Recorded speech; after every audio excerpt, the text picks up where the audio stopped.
Olá, pessoal. Esse é o De Filme em Filme. Going down the road feeling bad. Oh, I'm going down the road feeling bad. Oh, I'm going down the road feeling bad. And ain't gonna be treated this way.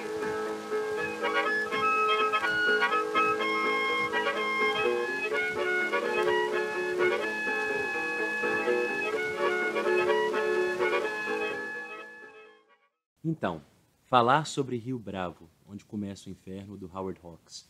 É difícil, porque tem alguns filmes que eles são muito especiais, assim. Eles configuram um momento em que a gente percebeu gostar de um tipo de filme, de um estilo, de um diretor específico, né? E o diretor desse filme, o Howard Hawks, é uma dessas figuras. É uma das figuras que eu pessoalmente amo. Eu acho um desses diretores que não... É difícil até de explicar porque ele é um dos grandes, porque é tão grandioso o fazer cinematográfico do Howard Hawks. Eu não estou sozinho, eu estou em ótima companhia nisso, né? Boa parte da carreira do cinema, né? Defendiam a figura do Hawks como uma dessas figuras especiais, como um cinema, né, autoral e tudo mais. Mas é muito curioso, porque geralmente quando você pensa em Howard Hawks, você não pensa num estilo, né, muito, né, que chama atenção para si, ou que tem parece estar em controle total o tempo todo do próprio cinema, né? Ele parece um cineasta, né, mais orgânico, mais como se ele encontrasse uma espécie de fluxo e ele fosse seguindo esse fluxo, uma espécie de confiança no próprio cinema e no cinema como um todo, que é rara, né? Especialmente em cineastas que trabalham dentro dos estúdios, né, do sistema de estúdios. E o Rock certamente é um desses, né? Para falar desse filme, não foi difícil também escolher. Talvez esse tenha sido um dos filmes.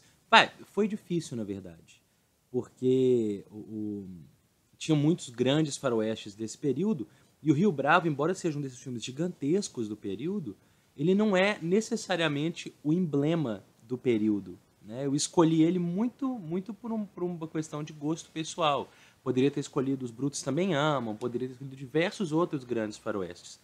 Mas o Rio Bravo ele tem um quê de especial, exatamente porque ele tem uma aparência, né, o cenário, coisas de um faroeste meio genérico, né, uma dinâmica até televisiva em alguns sentidos, mas ele deixa claro qual é o projeto do Hawks para esse filme, né? John Carpenter, né? Enfim, tem diversos cineastas que veem o Hawks como um dos maiores ponto, né? Um dos maiores cineastas, um dos maiores figuras a executar. O Hawks é uma figura tão impressionante que ele participou de quase todos os gêneros, né? Ele fez de musical a faroeste, e quase todo filme que ele fez, ou de vários filmes que ele tenha feito, um tá na espécie de cânone do gênero, né? Na Comédia Maluca, Levada da Breca, Jejum de Amor, ficção científica, The Thing, né? O Enigma de Outro Mundo, faroeste, tem diversos, né? Rio Vermelho, Rio Bravo, Eldorado, enfim. Você vai encontrar quase que em tudo ali. Musical, Os Homens Preferem as Loiras, né? Então, assim, é difícil achar um gênero em que ele não tenha feito uma obra-prima. Essa é a questão do Howard Hawks. Então a gente vai falar de uma delas hoje, que é o Rio Bravo. Para explicar o contexto do Rio Bravo, a gente tem que entender que nos anos 50 tem uma ascensão da TV, né, como essa mídia preferencial, como um crescendo ali, que, como muitos de vocês devem saber já, coloca o cinema meio que em risco, né? O cinema ele tem entrado e saído de risco diversas vezes na história dele, né? Várias vezes proclamam o fim do cinema, né? Agora o cinema vai desaparecer, e de alguma forma ele subsiste, né? Enfim, ele consegue, digamos, essa espécie de sobrevivência. Então o Rox ele vai passar um tempo na Europa, faz uns filmes, né? E quando ele volta, ele encontra essa dinâmica alterada, né? A TV se tornou uma mídia muito forte. Os programas de TV, né? Os seriados, as pessoas estão ficando em casa assistindo os seriados, né? Inclusive os seriados de Bang Bang, de Faroeste. Então o Rox ele fica muito interessado nisso, e ele tem algumas questões, né, enfim, com a forma como essas narrativas aconteciam na TV, né? O Rox ele sempre foi uma figura com uma certa clareza de como ele vê o cinema, de como ele entende o cinema, de como ele entende o ato narrativo, de como ele enquadra, né? Porque, novamente, está tudo muito atrelado uma coisa à outra. E ele decide fazer um western, um faroeste, né? Meio que reconfigurando, pegando elementos dessas questões televisivas, mas ampliando, fazendo coisas que a TV não consegue fazer, né? E mais do que isso, assim, ele faz um faroeste longo, na verdade, né? 2 horas e pouco, assim, de filme. E ele foca o filme na relação dos personagens, algo que é muito típico do cinema do Howard Hawks. O Hawks, em geral, ele vai focar nos relacionamentos. Por isso que ele faz filmes tão interessantes em todos os gêneros, né? Ele entende que existe algo ali, né? Algo que move aquele universo, que são os personagens. Né? Não é à toa que o Tarantino, outro grande fã desse filme e do Howard Hawks, né, vai falar que esse é um dos maiores filmes de hangout da história. Hangout no sentido, né, é um filme que você passa um tempo com os personagens. Ele fala, Jovens Loucos e Rebeldes é um, o Rio Bravo é outro. Né? Você passa um tempo com aqueles personagens. Né? E quase toda a narrativa desse filme ela é constituída para passar esse tempo com os personagens. Né? O drama ele se torna quase secundário. Isso também é muito comum nos filmes do Hawks. Ele quase que se perde no prazer do momento, assim, o que está acontecendo naquele momento. Então eu acho que eu começaria com uma breve análise de uma sequência do filme. Né? Uma das poucas sequências, inclusive, na qual o Hawks vai fazer um plano meio que chama atenção para a cena, um contraplongé, uma câmera de baixo para cima, diagonal, da perspectiva, de um ponto de vista de um personagem. E é logo a abertura do filme, uma abertura muito interessante, que se passa boa parte dela sem nenhum diálogo. Né? O Hawks ele vai instituindo as relações de uma cidadezinha, né? É outra coisa muito importante no Hawks, a espacialidade, aonde esse filme acontece, porque uma vez que ele constitui isso, né, a rua principal dessa cidade, ele basicamente vai reinventar formas de filmar esses lugares. Né? E, novamente, não reinventar de uma forma que você vai ficar pensando na câmera, de como esse movimento é impressionante, mas com uma confiança e uma tranquilidade que vão constituindo uma sensação de universo.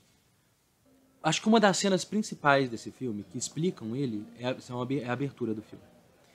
Você tem ali uma noite em que todas as tensões dos relacionamentos que vão ser construídos nessa abertura, né, ou melhor, vão ser expostos nessa abertura, são, né, colocados. E é muito interessante porque é uma abertura que quase sem diálogo. Então ele vai instituindo a situação. O Hawks, novamente, é uma figura da economia. Ele não faz mais do que ele precisa fazer.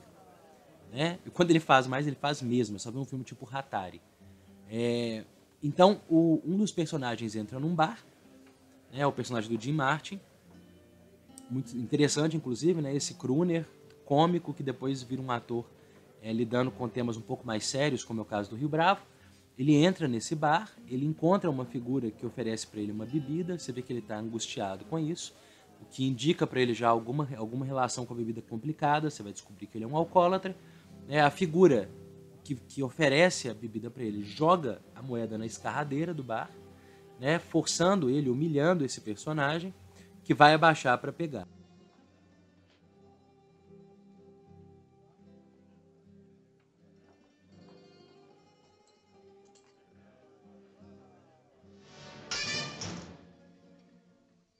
Quando ele chega para baixar para pegar uma outra figura, a autoridade, todo mundo já sabe quem é, você bate o olho, você sabe que é o John Wayne, né? Chuta aquilo, né? Chuta a escarradeira e você tem um plano dele olhando para esse outro homem em um misto de pena, mas essencialmente uma espécie de asco, né, pela situação do amigo, a decadência daquela figura, né? O quanto ela caiu. E você tem essa perspectiva na perspectiva do personagem que estava ajoelhado tentando apanhar na escarradeira, a moeda.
Joe. You're under arrest.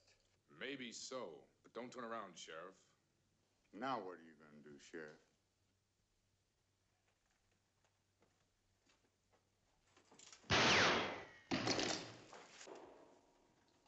You can do just about what you want, Chance. Anybody else you want besides Joe? No. Give me a hand. Você vai vendo como que as relações, então, elas vão sendo instituídas, né? As relações de poder, as relações de afeto, as tensões das relações estão sendo expostas nessa abertura, né? E é interessante isso. O Hawks faz um plano que ele não costuma fazer. Esse plano não é comum ao Hawks, esse plano de contra-plongée. Ele é um plano meio complexo assim para o Hawks, porque o Hawks geralmente, quando a gente fala dele, a gente costuma pensar em filmagens, em planos ao nível do olho. Quando ele coloca, né, ele faz uma subjetiva, ou que parece ser uma subjetiva desse personagem, olhando para o outro, ele faz para intensificar de fato essa sensação, né? Mas isso é raro no Hawks, tá, gente? Ele não costuma lidar com isso. Então você vai vendo uma reconfiguração constante das relações nesse primeiro plano. É uma reconstituição que ela não cessa, ela é contínua. Né? Essa primeira sequência inteira ela faz isso. Isso é muito comum no Hawks. Você nunca entende muito bem aqueles códigos daquele universo. Você entende quando ele é apresentado, até quando ele é verborrágico. O Hawks, às vezes, ele vai colocar muita coisa na boca dos personagens, né?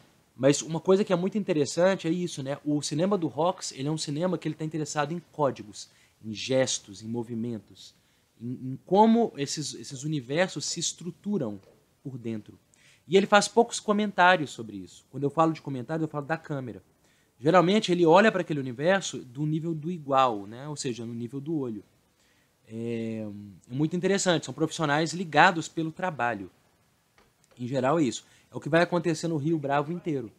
Você vai ter esses personagens com um homem lá, com esse vilão, né? O antagonista, que foi apresentado lá no começo, preso, o irmão dele, que é uma figura poderosa, tentando tirar ele da prisão, né? E esses homens gerando ali uma espécie de proteção contra esse resgate, digamos assim. Eles vão manter esse homem na prisão. Esse é o trabalho deles, essa é a função deles. E todo o processo do filme, elas são 2 horas desses homens nesse processo, nesse trabalho, nesse código interno que vai sendo decodificado. Uma outra figura muito importante do filme é o Stumpy, né? Ou seja, uma espécie de três figuras centrais ali, né? Que estão no começo já são amigos, né? Que é o personagem do Dean Martin, né? Que é o Dude, né? O Chance, que é o xerife, o John Wayne, né? E o Stumpy, que é o Walter Brennan, um ator também clássico e antigo já, né, de carreira no cinema, tanto do Hawks, enfim, quanto de diversos outros grandes, né? Quando trabalhou com Ford, enfim. O que é muito interessante nesses personagens também é que todos eles são muito profissionais, são bons no que fazem, como é muito comum no cinema do Hawks, né? Isso é muito fascinante, ver pessoas boas fazendo o que fazem enquanto fazem o que fazem, né? Mas eles todos estão num momento nesse filme em que eles estão menos, digamos, brilhantes do que eles já foram. É um John Wayne já mais envelhecido, embora ainda seja uma figura de autoridade, né? O Walter Brennan é isso, é um homem mancando de uma perna, já envelhecido, né? E o Dean Martin que seria um as do tiroteio, né? Um grande pistoleiro, mas que se entregou à bebida, se tornou um alcoólatra nesse processo. E que está num processo, durante o filme quase inteiro, de se libertar da bebida. Que vai gerar diversos momentos fascinantes do filme, né? Desse drama de personagem. Então, essa é uma questão para o Hawks muito, muito potente, né? E você agrega ainda essa espécie de família masculina, que também é muito comum no Hawks, né? Essas relações afetivas de camaradagem e de afeto, né? Tanto no universo masculino quanto no feminino. No musical, tipo Os Homens Preferem as Loiras, você tem isso no universo do feminino, né? Mas o Hawks, essencialmente, ele vai estudar essa perspectiva no universo do masculino. Então, vai se agregar a essa espécie de família masculina o jovem, uma outra geração, que é a figura do Rick Nelson. É o Colorado, ele vai chegar lá, ele é um pistoleiro também, e ele vai acabar se agregando a isso. Então você tem gerações ali, né? Uma espécie de Walter Brennan, né? O Stump, que seria meio que o patriarca, né? O avô, né? Uma espécie de irmãos ali do John Wayne e o Dean Martin, que são gerações próximas, né? E essa espécie de filho, que é o Rick Nelson. Mas é interessante que eles têm uma relação de admiração e respeito muito profundo um pelos outros. É muito diferente no faroeste do Ford, por exemplo, né? O Ford, ele tem um respeito absoluto pela hierarquia, né? Os afetos são ditados por uma espécie de hierarquia. Aqui não. O Hawks raramente trabalha com a dinâmica. Ela existe, a hierarquia existe, mas tem um afeto que atravessa isso. É quase que uma relação familiar ali, né? Cada um no seu lugar, sim, fazendo o que faz, mas como todos são essencialmente bons no que fazem, existe uma espécie de respeito ali, até a uma hierarquia natural das coisas. Mas ela não é o que, digamos, dita o afeto, né? Você vê essa relação, assim, é uma relação muito casual, né? Muito orgânica, como é o cinema do Hawks. O Rio Bravo é impressionante, né? É um filme de 2 horas onde tudo parece orgânico. As coisas elas se movem, os dramas se movem de uma forma orgânica, né? O aparecimento da Feathers, a personagem da Andy Dixon, que fecham uma espécie de núcleo central dramático ali. A típica mulher roxiana, né? Durona, corajosa, que vive pelas próprias regras e pelos próprios códigos, assim como os masculinos, ou seja, ela joga junto com esse universo do masculino, ela confronta esse masculino. I guess I was wrong about you having those cards. That all, Sheriff? Well, I'm not going to apologize if that's what you mean. We haven't gotten past that handbill, have we? That's right. You haven't done anything to make me think we will. Idea of being searched didn't bother you much. Made a joke out of it. And instead of me being embarrassed, you were. Could Tell be. me, Sheriff, what should I have done? Well, I'd like to know. This isn't the first time that handbill has come up. I'd like to know what to do about it. well, you could quit playing cards, wearing feathers. No, Sheriff. No, I'm not going to do that. You see, that's what I'd do if I were the kind of girl that you think I am.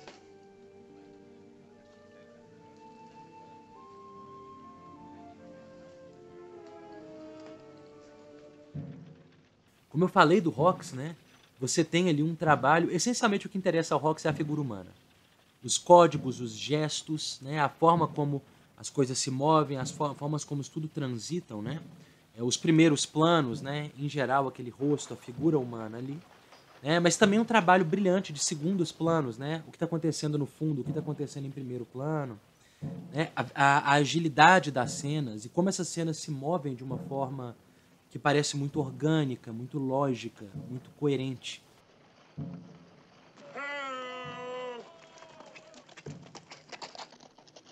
What is all this? Well, Mr. Wheeler, just tell your men to stay with the wagons till they're told different. Who the devil do you think you're ordering around here? First, Burdett's men stopped me, and now you stand there and try to... It seems like I ought to know you. Think you do, Mr. Wheeler? Yeah, I remember you now. That star you're wearing kind of threw me off for a minute. Aren't you the fellow the Mexicans used to call Brachín? It's nearly right, only it's Borachon. I don't think I've ever seen you like this before. Means sober? You're probably right. You know what Borachon means? My Spanish ain't too good. It means drunk. Now, if the name bothers you, they used to call me Dude. Now, you gonna tell your men, or do I? I'll tell my men. É uma das grandes cenas, inclusive, do filme, a cena em que você tem uma ameaça ao John Wayne, eles renderam o Dude, e eles vão emboscar o John Wayne. E ele é salvo pela figura do Colorado, né, e da Feathers, e da Plumas. What have you done to him? Don't worry about him. Worry about yourself, he's all right. But he ain't gonna be, and neither are you unless you do as you're told. Stay back here. We're going down to the jail. You're gonna turn Joe Burdett loose, or you and your deputy are gonna quit worrying about this whole thing. Take your choice. Are you just gonna stand here? If you want to get him shot, just go out there. What'll it be? you want to do something, when I get out on the porch in the clear, take that flower pot and throw it through the window. And duck after you throw it.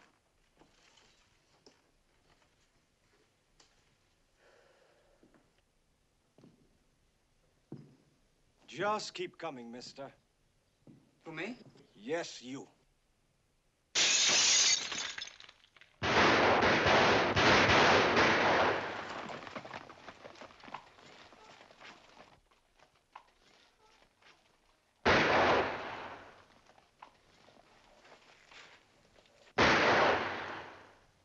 Grab that horse!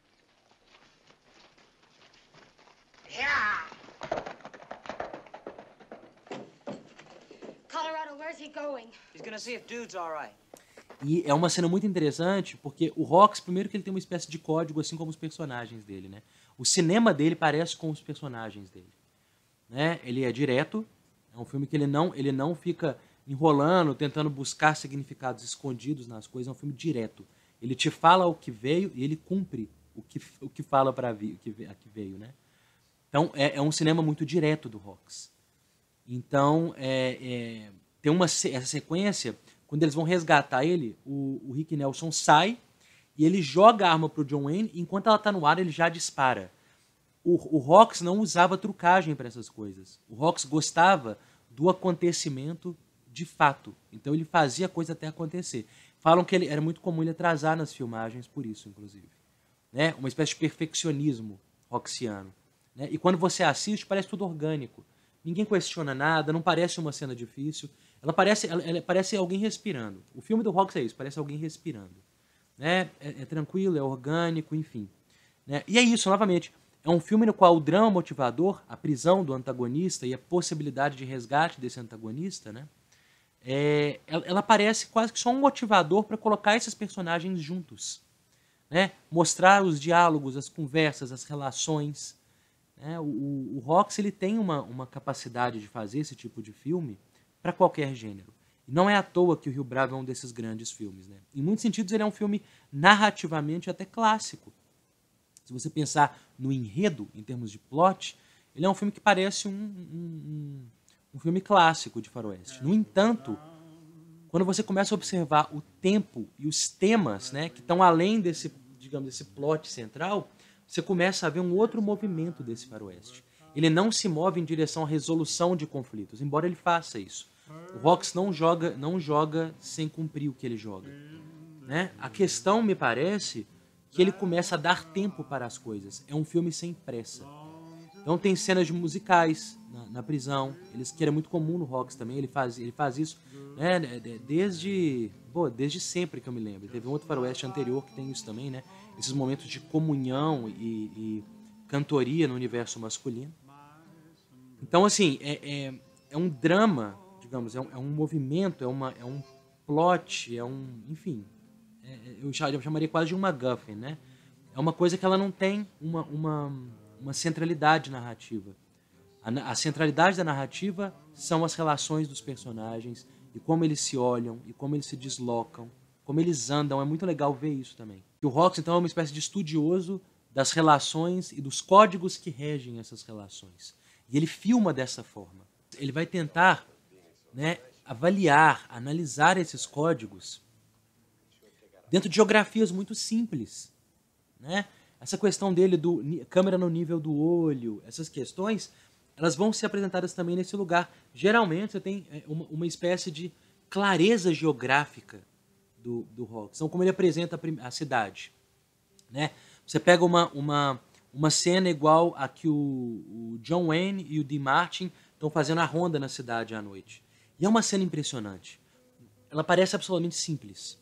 Mas quando você olha com atenção, né, você tem dois homens, um andando de cada lado da rua principal e trocando olhares.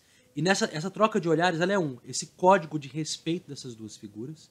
Né? Essa caminhada é iniciada pela dificuldade do Dean Martin desse momento de abstinência de álcool dele. Então o John Wayne coloca os dois ali para isso, e esse movimento se transforma em outra coisa. Né? Essa ronda ela é muito emblemática, porque ela descreve a cidade, mas ela descreve uma relação. Ela descreve uma relação desses dois, um com o outro, e ela descreve a relação deles com essa cidade.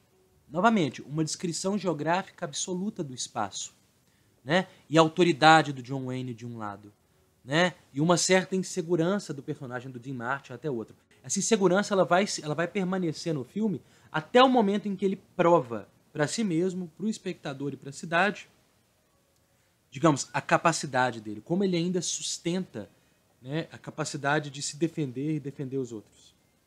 Ele ainda é bom no seu trabalho, o que para o Hawks é quase tudo, né? Então, é a sequência do Saloon, né, que ele atingiu um homem que estava fugindo e eles seguem esse homem, né, até o bar. E no bar você tem aquele momento desenrolado. E aí, você entende a grandiosidade do Hawks numa sequência igual a essa. Begin with you, Charlie. Shotgun you keep under the bar. Pick it up by the barrels. Easy. Thought you were gonna ask for a drink. Been a long dry spell. Shotgun first. Observem nessa cena o quanto ela é processual, o quanto ela diz respeito a processos, a um certo movimento em direção a uma lógica, a uma mecânica de organização do espaço e de organização dos corpos.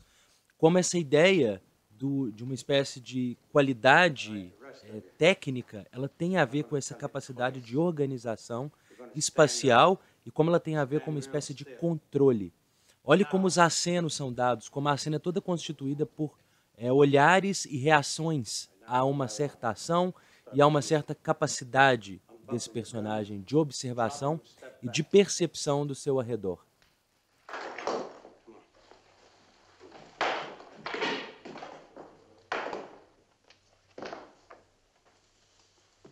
No reason for you to move, Charlie.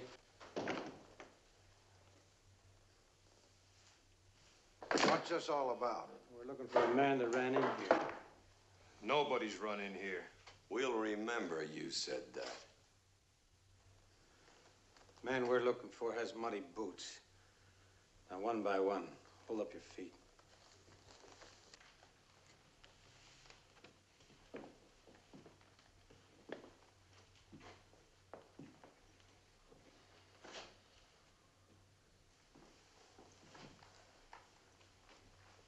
Who saw a man run in here?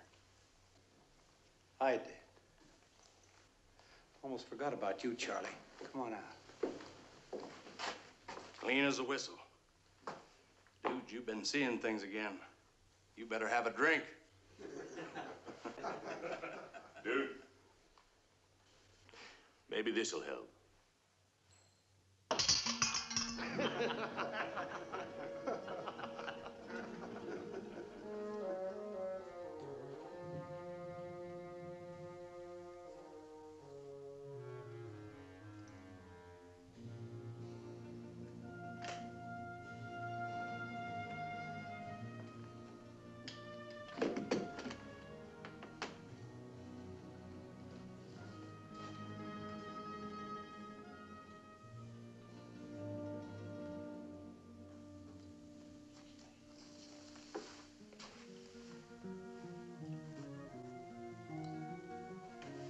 Guess I'll take that drink now, Charlie.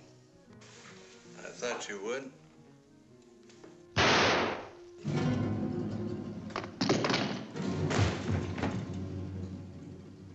You want that gun? Pick it up. I wish you would.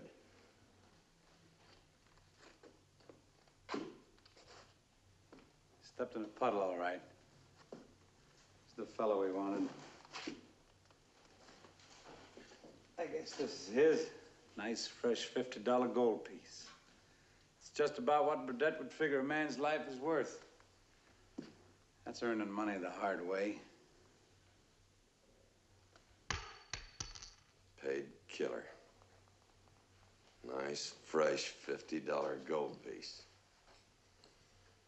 You, mister, you got one in your pocket? Nobody paid me.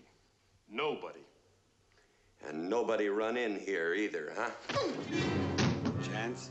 I'm not gonna hurt him. Get up. They're all in it. Whole lot of you. You're gonna get out of town. Take your boy here with you. You can tell Burdett you got Wheeler. You can tell him anybody else he sends, he better pay him more, because they're gonna earn it. Charlie, I want you to... You finished yet, dude? You in a hurry? Not especially.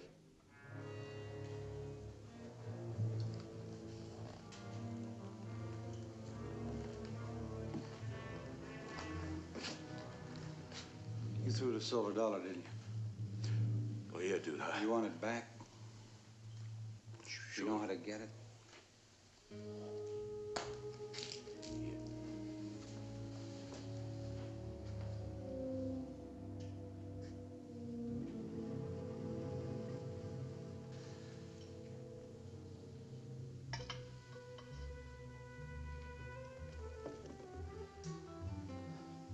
That's all for me, Chance. Charlie, come here. Nada é isso. Ele tem todos esses elementos e nada nunca é exagerado. Né? O Rox é a figura da contenção. Novamente, outra coisa muito curiosa, assim. Então, ele é um filme de amor que transita por vários gêneros, mas a sobriedade dele é absoluta. É um cinema muito sóbrio. Eu diria assim, o Rox ele é uma figura dos que né, ele incitou, ele alimentou tanto uma espécie de cinema moderno que eu acho que um cinema igual ao do Jim Jarmusch não existiria sem a dele. Obviamente o Carpenter não existiria sem ele. É só ver um filme como Assalto à 13ª DP do Carpenter, que é essencialmente, né, um filme de cerco, como o Rio Bravo é um filme de cerco. E pegando até as ideias, pegando os conceitos, enfim. Nada na câmera do Rox é excessivo. Né? Não tem nenhum movimento além do que é necessário. Né? Ele está tudo no essencial.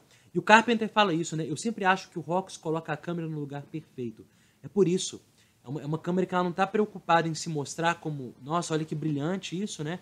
Mas que sempre consegue conceituar, nos colocar, deixar tudo claro e ao mesmo tempo sintetizar todo o drama e toda a situação.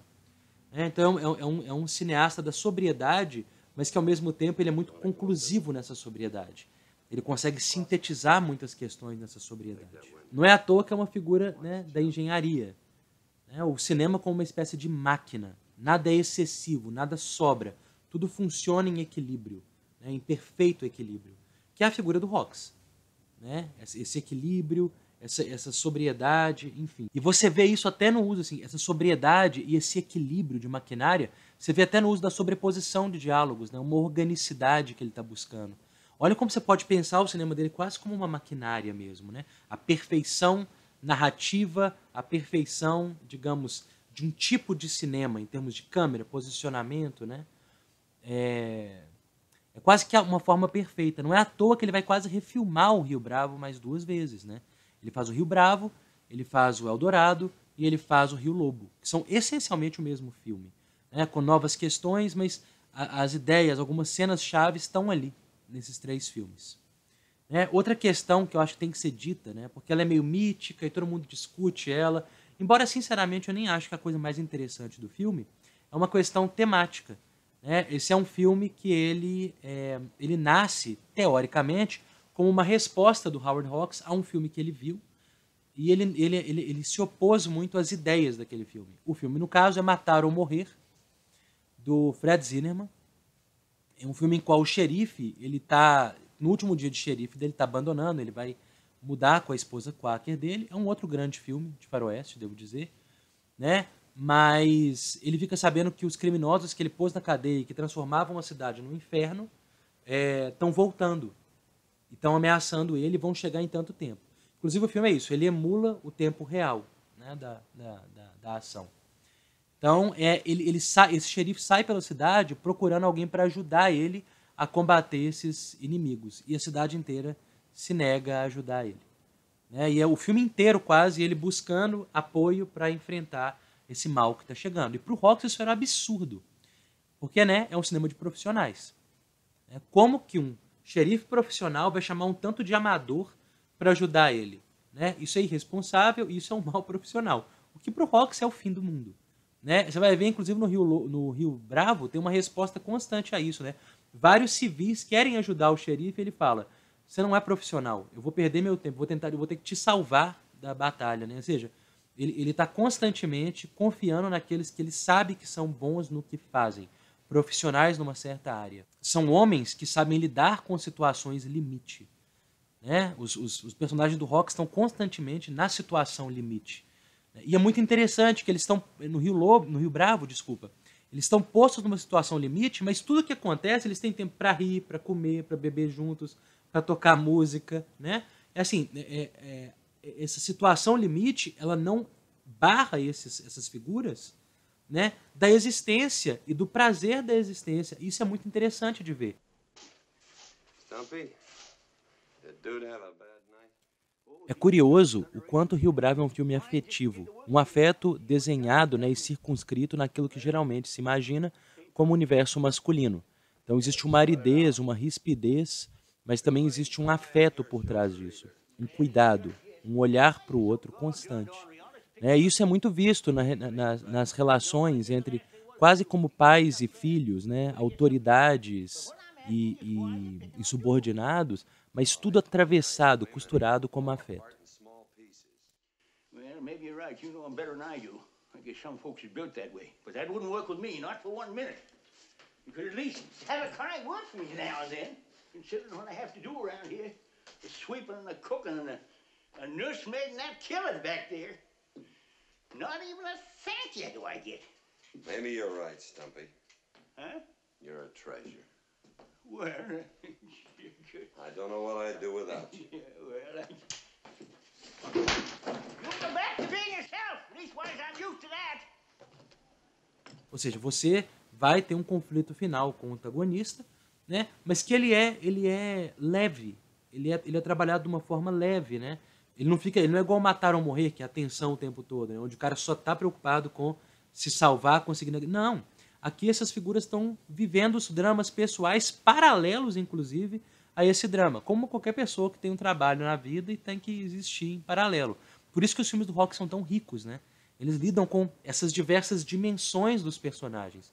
E o maior conflito deles é relacional entre eles. Eles lidam com vida e morte com relativa calma, mas eles não sabem lidar, por exemplo, com o afeto físico das mulheres roxianas. Né? Quando você vê uma mulher igual a personagem Feathers nesse filme, ela sempre que ela tem esse afeto físico, ela coloca o personagem do John Wayne em choque, em conflito. Ele não sabe muito bem como lidar com isso. Né? Em como tudo se torna uma espécie de jogo entre os personagens, na qual o espectador é convidado. Então, se você pensa esses grandes filmes feitos como atos profissionais, como o Rox gostava de se ver, e entende que o ato profissional é o ato afetivo no Rox, você vai entender que os filmes do Rox são grandes atos de amor, na verdade. Um amor regido por regras afetivas e profissionais. Esse foi o De Filme em Filme dessa semana.